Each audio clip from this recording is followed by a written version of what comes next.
প্রয়াত হলেন অবসরপ্রাপ্ত বিশিষ্ট শিক্ষক তথা বিজেপির প্রবীণ নেতা রসিক রঞ্জন গোস্বামী। মঙ্গলবার সন্ধ্যা ৮টায় উত্তর ত্রিপুরা জেলার ধর্মনগরে একটি বেসরকারি নার্সিংহোমে তিনি শেষ নিঃশ্বাস ত্যাগ করেন। মৃত্যুকালে তার বয়স হয়েছিল ৮২ বছর। জানা গেছে তিনি অবিভক্ত উত্তর জেলার ৩ বারের জেলা সভাপতি সহ প্রদেশ সভাপতি ছিলেন। এদিকে বুধবার সকালে তার মরদেহ প্রথমে নিয়ে আসা হয় জেল রোড স্থিত নিজ বাসভবনে।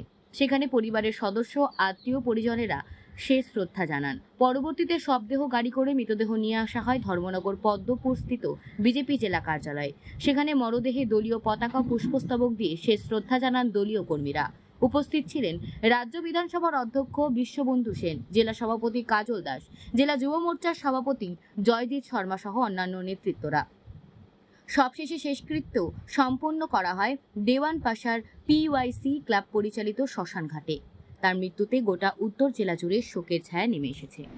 আমরা যখন বিবিএ স্কুলের প্রায় শেষ লগ্নে, সেই সময় থেকে তিনি বিদ্যামন্দির স্কুলের একজন প্রথিত শিক্ষক এবং একজন এনসিসির খুব উচ্চ পদস্থ তিনি একজন ট্রেনার ছিলেন। তখন থেকে ওনার সঙ্গে পরিচয়।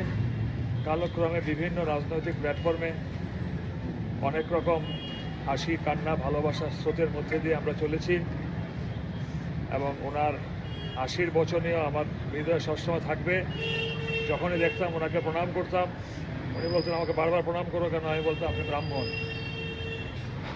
তাছাড়া একজন অভিভাবক হিসেবে তিনি ধর্মনগরের প্রতিষ্ঠিত ব্যক্তিত্ব ছিলেন। ছাত্ররা, যুবকেরা, বয়োজ্যেষ্ঠরা নির্দ্বিধায় ওনার কাছ থেকে সুপরামর্শ পেতেন।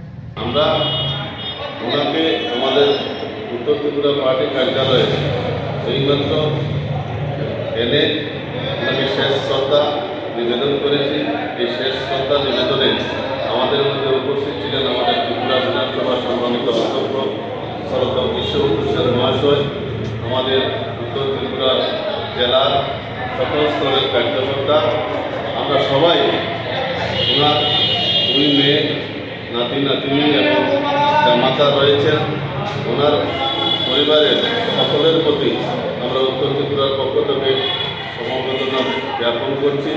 পাশাপাশি পরমময় ঈশ্বরের রাতুল চরণে যাতে ওনার স্থান হয় সেটা আমরা আমাদের ইষ্ট দেবতার কাছে করজোড়ে প্রার্থনা করছি।